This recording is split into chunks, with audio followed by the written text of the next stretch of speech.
శ్రీ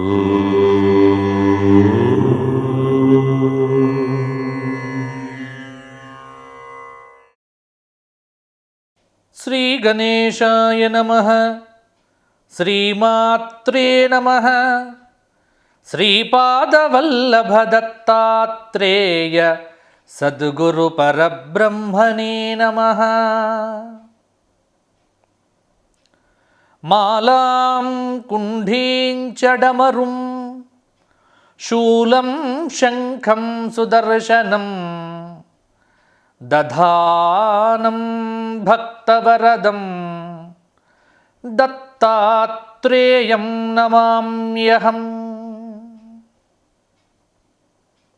దక్షిణాంనాయ శృంగేరి శారదాపీఠాధీశ్వరులు జగద్గురువులు శ్రీ శ్రీ శ్రీ భారతీతీర్థ మహాస్వాముల వారు శ్రీ శ్రీ శ్రీ విధుశేఖర భారతీ స్వామివారుల దివ్య చరణాబ్జములకు అనంతకోటి సాష్టాంగ ప్రణామములు సమర్పణం చేస్తూ అస్మత్ గురుచరణారవిందాభ్యాం నమో నమః.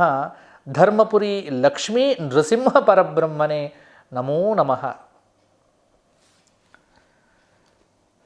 జై గురుదత్త, శ్రీ గురుదత్త. మనం గురుచరిత్ర పారాయణ ప్రవచన యజ్ఞంలో భాగంగా ఈరోజు 37వ అధ్యాయం, గత భాగం 36వ అధ్యాయం పూర్తి చేసుకున్నాం. ఈ 37వ అధ్యాయంలో ఆ బ్రాహ్మణుడికి గురుదేవులైనటువంటి నరసింహ సరస్వతి స్వామివారు చెప్పినటువంటి కొన్ని ధర్మ విషయాలు, ధర్మ సంబంధమైనటువంటి రహస్యములు ఏవైతే ఉన్నాయో అవి చెబుతున్నారు. కస్త్రిమూర్త్యవతారస్య ప్రయాసో ధర్మవర్ణనే జ్ఞానం దత్వాపి యో హీనః ముఖాద్వేదానవాచయత్. త్రిమూర్తి స్వరూపుడే దత్తాత్రేయ భగవానుడు. బ్రహ్మ విష్ణు శివాత్మకమైనటువంటి దత్తాత్రేయ శక్తియే కలియుగంలో గానగాపురంలో నరసింహ సరస్వతి స్వామివారి యొక్క రూపంలో ప్రాదుర్భవించింది. కాబట్టి నరసింహ సరస్వతి స్వామివారు అంటే మీ అందరికీ ఒకటే భావన ఉండాలి, దత్తాత్రేయులంటే వారే. దత్తుడు నరసింహ సరస్వతి వేరు కాదు, ఇద్దరు ఒకటే. ఈ గురుదేవుల వారు నరసింహ సరస్వతి స్వామి వారు బ్రాహ్మణుడితో చెప్తున్నాడు ఏమని అంటే, ఇక్కడ ఇది ఆచార విధి. అంటే ఇది చాలామందికి ఈ ధర్మ సందేహాలు ఉంటాయి. నిజానికి ధర్మ సందేహాలన్నీ నన్ను అడుగుతూ ఉంటారు. ధర్మ సందేహాలు తీరాలి అంటే మీరు గురుచరిత్ర పారాయణం చేయండి. గురుచరిత్ర పారాయణం చేస్తే సకల ధర్మ సందేహాలు తొలగిపోతాయండి. అది చాలామందికి తెలియదు. అంటే మంచి ఆలోచనతో, సదాలోచనతో మీరు ఇది పారాయణం చేయండి. ఇక్కడ బ్రాహ్మణుడు ప్రతిరోజు అగ్నిహోత్రం చెయ్యాలి. అగ్నిహోత్రము చేయటం అనేటువంటిది బ్రాహ్మణుడి యొక్క నిత్య ధర్మం. ఈ ధర్మం లుప్తమైపోయింది కలియుగంలో. ఎందుకు అంటే అరణిని కాపాడుకోవడం, అగ్నిని కాపాడుకోవడం చాలా గొప్ప విషయం. ఇప్పటికీ ఏదో కొద్దిమంది మహానుభావులు అగ్నిహోత్రులు. అందుకే మనకు ఉత్తర భారతదేశంలో పేర్ల చివర అగ్నిహోత్రి అని ఉంటుంది. రామకృష్ణ అగ్నిహోత్రి, నరహరి అగ్నిహోత్రి, నరహరి శ్రౌతి. ఈ శ్రౌతి, అగ్నిహోత్రి అనేటువంటి పేర్లు ఏవైతే ఉన్నాయో అంటే వారు అనూచానంగా వారి వారి వంశాల్లో నిత్యము అగ్నిహోత్రాన్ని సాధన చేసేటువంటి వారు. ఇప్పుడు లుప్తమైపోయింది అది. ఎక్కడో కొద్దిమంది మహానుభావులు తెలంగాణలో అక్కడక్కడ, అలాగే కృష్ణా ప్రాంతంలో కొన్ని గ్రామాల్లో ఇప్పటికీ కొద్దిమంది ఉన్నారు. అలాగే ప్రతిరోజు కూడా దేవపూజ చెయ్యాలి. పూజ చెయ్యకుండా ఇంట్లో భోజనం చెయ్యటం నిషిద్ధమండి. ప్రతిరోజు దైవారాధన చెయ్యాలి. చాలామంది అడుగుతూ ఉంటారు, రోజు నిత్య పూజ చెయ్యాలా? రోజు చెయ్యాలి. రోజు అన్నం తినాలా? ఈ సందేహం ఎవరికి రాదు. రోజు పూజ చెయ్యాలా? ఎస్, చెయ్యాలి. పూజ అంటే ఏమిటి? పూజ అంటే ఏదో చెయ్యలేనటువంటిది కాదు. నీ మనస్సును భగవంతుడికి ఇష్టముగా సమర్పించడమే పూజ. ప్రేమతో భగవంతుణ్ణి ఆరాధించటమే పూజ. వస్తువులతో నిమిత్తంలే, భావనతో ముఖ్యం. భావన శుద్ధంగా ఉన్నప్పుడు పూజ యజ్ఞమవుతుంది. భావన బాగా లేకపోతే వస్తువులున్నా లాభంలే. అందుకే ఇక్కడ కొన్ని ధర్మాలను చెప్తూ ఉన్నారు. ఇక్కడ చాలా ధర్మాలు ఉన్నాయి. ఆ ధర్మాలన్నీ కూడా నేను ఈ భాగంలో చెప్పడం అది సాధ్యమయ్యేటువంటి అంశం కాదు. కాబట్టి దాన్ని సంక్షిప్తంగా కొన్ని విషయాలు మాత్రమే మీతో నేను పంచుకోదలిచాను. మిగతావి మీరు పుస్తకం చూసి గురుచరిత్ర పారాయణంలో మీరు చదువుకోవచ్చు. ఎందుకంటే సామాన్యులకు అర్థమయ్యేటువంటి వ్యావహారిక భాషలో చాలా పుస్తకాలు దొరుకుతూ ఉన్నాయి. గురుచరిత్ర భాష కంటే భావం ముఖ్యం అనేది మాత్రం మీరు గ్రహించండి. వస్తువు కంటే భావన గొప్పది పూజలో. ఇది కూడా మీరు చాలా జాగ్రత్తగా మనస్సులో పెట్టుకోండి. బ్రాహ్మణానాం యథా సంధ్యా తథా కాలత్రయం చరేత్ అని శాస్త్రం అండి. మిగతా వర్ణముల వారు ఉదయము సాయంత్రము పూజ చేసిన, బ్రాహ్మణులు మాత్రము 3 కాలముల యందు, అంటే 3 సంధ్యలు, ప్రాతఃసంధ్య, మాధ్యాహ్నిక సంధ్య, సాయం సంధ్య. కాబట్టి కాలత్రయం చరేత్ అంటే 3 సంధ్యా సమయముల యందు బ్రాహ్మణుడు తప్పకుండా పూజ చెయ్యాలి. త్రికాల పూజనా శక్తౌ ప్రాతఃకార్య యథావిధి పంచోపచారై మధ్యాహ్నే గంధాధ్యై దేవమర్చయేత్. దీంట్లో ఆపద్ధర్మాలు కూడా ఉన్నాయి. ఏమిటి అంటే 3 కాలముల యందు చేయటానికి శక్తి లేకపోతే ప్రాతకాలంలో విద్యుక్తంగా అర్చన చేయాలి. అంటే 16 ఉపచారములతో 16 సార్లు 16 ఉపచారముల పూజ చెయ్యాలి. మధ్యాహ్న సమయంలో ఏమీ లేదు, పంచోపచారాలు: గంధము, పుష్పము, ధూపము, దీపము, నైవేద్యము. చాలా సులువైనటువంటి పద్ధతి పూజ. ఇది పంచోపచార పూజ అంట. మధ్యాహ్న కాలంలో పంచోపచారం చాలు. సాయం నీరాజనం కార్యం. ఇక సాయంత్రం నీరాజనం, మంత్రపుష్పముల చేత నీరాజనం అంటే హారతి ఇవ్వటం వరకు సరిపోతుంది. సాయంత్రం ఎప్పుడు కూడా పూజా గదిలో దీపారాధన చేసి హారతి ఇచ్చేస్తే, నీరాజనాదులతో చేస్తే సరిపోతుంది. ఇది కూడా ఒక రకమైనటువంటి పూజయే. నకుర్యాత్ దేవపూజాం యస్స యామ్యనగరం వ్రజేత్. చూడండి స్పష్టంగా చెప్తున్నాడో, ఎవరైతే పూజ చెయ్యకుండగా ఇంట్లో పొద్దున్న లేవగానే భోజనం చేస్తారో వాడు యమలోక దర్శనం తప్పకుండా చేస్తాడు. ఇందులో ఎతికించని సందేహము లేదు. పూజ చెయ్యకుండగా, దేవుడికి నివేదన పెట్టకుండగా, దేవారాధన చెయ్యకుండగా, ఇంట్లో దీపారాధన చెయ్యకుండగా, లెవ్వగానే తినే పనే పెట్టుకుంటే వాడు యమధర్మరాజును తప్పకుండా చూస్తాడు. యస్య ద్విజకులే జన్మ నపూజాం నకరోతి చ. ఇక్కడ చూడండి, అన్ని వర్ణములకు సామాన్య ధర్మములు వేరు, బ్రాహ్మణ ధర్మము వేరండి. బ్రాహ్మణుడికి విశేష ధర్మాలు చెప్పారు ఇక్కడ. మిగతా వర్ణముల వారి సంగతి అలా ఉంచినా, యస్య ద్విజకులే జన్మ స పూజాన్ నకరోతి చ. బ్రాహ్మణ కులంలో జన్మించి ఎవడైతే పూజ చెయ్యక తింటాడో వాడు 100కు 100% యమధర్మరాజు దగ్గరికి వెళ్ళి తీరుతాడు.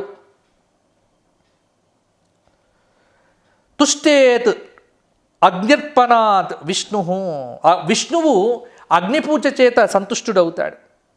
కాబట్టి అగ్నిహోత్రం చాలా గొప్పది. అలాగే అథవా పూజయే ధేనుం బ్రాహ్మణంచ విశేషతః. అలాగే బ్రాహ్మణుడు ఆవు యొక్క పూజ కూడా చెయ్యాలి. గోపూజ అంటే మీకు చాలా సందర్భాల్లో నేను చెప్పి ఉన్నాను. గోపూజ అనగానే గోవు చుట్టూ ప్రదక్షిణాలు చేయటం, గోవుకు ధూపదీపాలు పెట్టడాలు కాదండి. గోవుకు కడుపు నిండుగా పెట్టడం, తినిపించటం పూజ. ఇది తెలుసుకోండి. అలాగే భగవంతుడు కలియుగంలో ప్రకాశితం హృషీకేశ శాలగ్రామార్పణం వరం. భగవంతుడు కలియుగంలో శాలగ్రామ రూపంలో అవతరించాడు. గండకీ నదిలో కీటకములన్నీ రాళ్లను రాపిడి చేస్తాయి, తద్వారా శాలిగ్రామాలు పుడతాయి. శాలిగ్రామం అంటే సాక్షాత్ మహావిష్ణువే. కాబట్టి పీట మీద కూర్చొని శ్రద్ధగా సంకల్పం చేసి ప్రాణాయామం చేసి ఇష్టదేవత విగ్రహాన్ని ముందర ఉంచి కుడివైపున శంఖము ఎడమవైపున గంట ఉంచి దేవుడి మీద ఉన్నటువంటి నిర్మాల్యమును తొలగించి దీపం వెలిగించి మొదలు గణపతిని స్మరించి గురువును స్మరించి పీఠాన్ని ద్వారపాలకుల యొక్క అర్చనాదులు చేసి ఇష్టదేవతను తన హృదయంలో చక్కగా ధ్యానాదులతో భావన చేసి భగవంతుడే మన ఎదుట ఉండి పూజను గ్రహిస్తున్నాడు అనేటువంటి స్థిరమైనటువంటి బుద్ధితో ఎవడైతే పూజ చేస్తాడో వాడు శతాయుష్మంతుడవుతాడు. ఇక ఎప్పుడు కూడా పూలు ఏ కలర్ ఉండాలి అంటారు. ఇక్కడ చాలా విషయాలు చెప్పారు. పసుపు ఎరుపు రంగు గల పువ్వులు మధ్యమం. పూజకు ఎప్పుడు కూడా ధవల పుష్పములే శ్రేష్టమండి. తెల్లటి పుష్పములు భగవంతుడికి చాలా ప్రీతికరమైనవి. ఇక మిగతా రంగుల పుష్పాలు పెట్టవచ్చు. ఇప్పుడు నీలి పుష్పాలు శనికి పెడతాం, పసుపు పచ్చినటువంటి పుష్పాలు అమ్మవారికి పెడతాం. రక్తగంధానులిప్తాంగం రక్తపుష్పై స్ఫుజితం, ఎర్ర రంగు పుష్పములతో గణపతి అర్చన చేస్తాము. పూజయేత్ ధవలై పుష్పై శివం, ఈశ్వరుడికి ధవల పుష్పములు పెట్టాలి, తెల్లటి పుష్పములు. అలాగే పొద్దున ఎప్పుడు కూడా బ్రాహ్మణుడికి గోవుకు పెద్దలకు తల్లిదండ్రులకు తప్పకుండా విధిగా నమస్కారం చెయ్యాలి. అలాగే గురువు యొక్క కుడిపాదాన్ని మన కుడి చేత ఎడమ పాదాన్ని ఎడమి చేత స్పృశించి సాష్టాంగ నమస్కారం చెయ్యాలి. నమస్కారం చేసే పద్ధతి కూడా చెప్పారు ఇక్కడ. ఒంటి చేత నమస్కారం చేయడం అధమం. పెద్దవారికి నమస్కారం చేసేటప్పుడు మన కుడి చెయ్యి వారి కుడి పాదాన్ని, ఎడమ చెయ్యి వారి ఎడమ పాదాన్ని స్పృశించాలండి. ఇది పద్ధతి, ఇలా ఉండాలి. చాలామందికి తెలియదు. ఈ పద్ధతి కూడా ఇక్కడ గురుచరిత్రలో మనకు చూపించారు. అలాగే తల్లి తండ్రి గురువు పోషకుడు, భయాన్ని తొలగింపజేసేవాడు, అన్నదాత, సవతి తల్లి, పురోహితుడు, మన ఇంట్లో అందరికంటే పెద్దన్నయ్య, తల్లిదండ్రుల యొక్క సోదరులు, జ్ఞానవృద్ధులు, వీరందరూ కూడా తండ్రితో సమానమే, వీరంతా గురువుతో సమానమే. అలాగే ఎప్పుడు కూడా పూజా ద్రవ్యాలు తెచ్చేటప్పుడు, హోమం చేసేటప్పుడు మూర్ఖులకు, శవాన్ని మోసేటప్పుడు నమస్కారాదులు చేయకూడదు. ఏకహస్తేన నమస్కార, ఒక్క చేత నమస్కారం చేయడం చాలా దుర్మార్గమైన పద్ధతి. అలాగే గృహస్థుల ఇండ్లల్లో కత్తి, తిరుగలి, రోకలి, నిప్పు, నీరు, చీపురు వాడటం వల్ల జరిగే పాపాన్ని పోగొట్టుకోవటానికి వండుకున్నటువంటి పదార్థాన్ని మొట్టమొదలు దేవతలకు, తర్వాత పితృదేవతలకు, తర్వాత సర్వజీవులకు, తర్వాత ఋషులకు, తర్వాత అతిథులకు పెట్టి మిగిలినటువంటిది మనం తినాలి. ఇది శాస్త్రము. ఎవరు చేస్తున్నారు ఇప్పుడు? కనీసం దేవుడికి నివేదన పెడుతున్నారా? పెట్టము. వండిన పదార్థము దేవుడికి నివేదన చేస్తే అది ప్రసాదం అవుతుంది. సర్వజీవులకు పెట్టాలండి, అన్ని జీవులకు కాదు. నీ చేత భూతబలి, పితృదేవతలు ఆనందపడతారు పక్షులకు ఆహారం పెడితే. పక్షులకు కొన్ని గింజలు పెడితే చాలండి పితృదేవతలకు ఆనందం. శునకానికి పెడితే చాలు, కోతికి ఇస్తే చాలు. సర్వజీవులకు కడుపు నింపే బాధ్యత మనిషిది, గుర్తుపెట్టుకోండి. అలాగే అతిథికి కాళ్ళు కడిగి భోజనం పెడితే దత్తాత్రేయుడు చాలా ఆనందపడతాడు. అతిథికి భిక్ష కోసం వచ్చినటువంటి బ్రహ్మచారికి తప్పకుండా భోజనం పెట్టాలి. ఇక భోజనం చేసేటువంటి పద్ధతి కూడా చాలా బాగా చెప్పారండి. ముందు ఎవరైనా మన ఇంటికి వచ్చినప్పుడు విస్తరి వేసేటప్పుడు ముందు ముగ్గు వేయాలండి. ముగ్గు వేసి తర్వాత విస్తరి వేయాలి. ఆ తర్వాత వడ్డించాలి. వడ్డించి మొత్తం పదార్థములు వడ్డించిన తర్వాతనే భోజనం మొదలు పెట్టాలి. వేసింది వేసినట్టుగా తింటూ ఉంటే పక్కవాడికి దోషం వస్తుందండి. ఇది కూడా తెలియదు. ఇది చాలా ఈ రోజుల్లో అందరిలాగే చేస్తున్నారు. ముందు వడ్డించగానే నోట్లో పెట్టేస్తాడు, తప్పది. భోజనం ఎప్పుడు కూడా పూర్తిగా వడ్డించిన తర్వాతనే ఆరంభం చెయ్యాలి.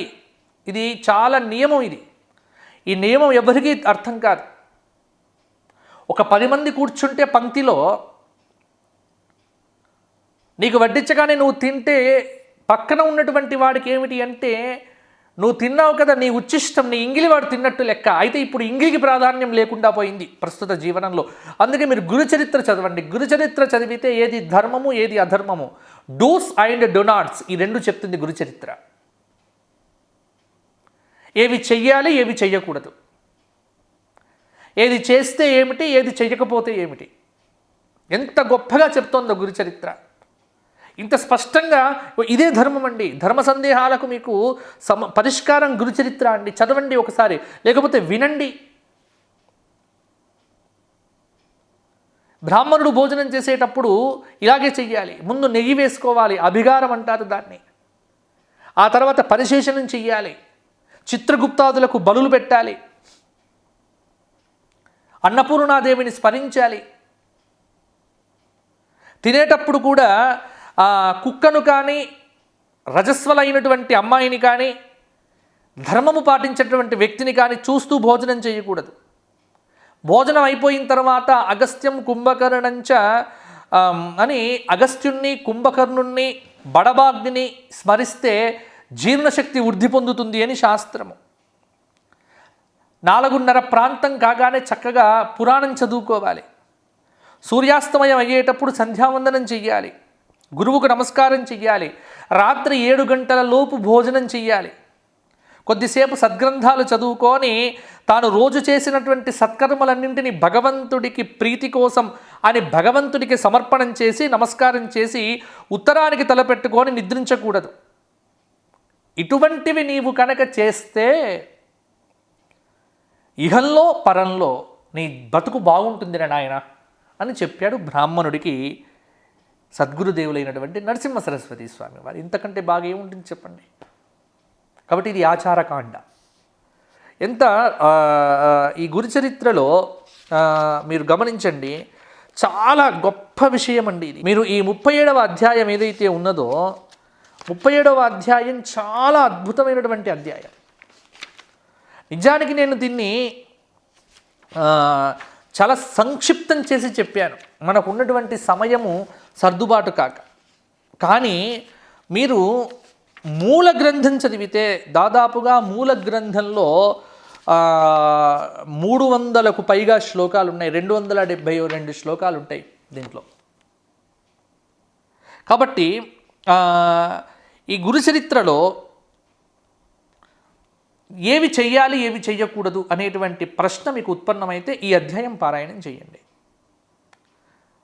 పగలు పడుకోవాలా వద్దా ఈ అధ్యాయం చెప్పింది. తినేటప్పుడు ఏం చెయ్యాలి ఈ అధ్యాయం చెప్పింది.